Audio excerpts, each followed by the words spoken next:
Hello everyone, welcome back to my channel, and today in this video I just like to show you how to make your TikTok account private. So let's begin on it. So first of all, you just need to open on your TikTok application, then go to your profile, and here we can see this is my TikTok profile, and I want to make my profile private. So for that I just need to click on the top right corner 3-line menu bar icon, then select settings and privacy, then go to privacy,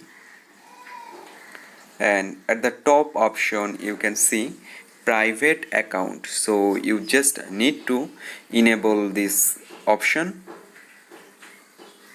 So that's it, my account already private.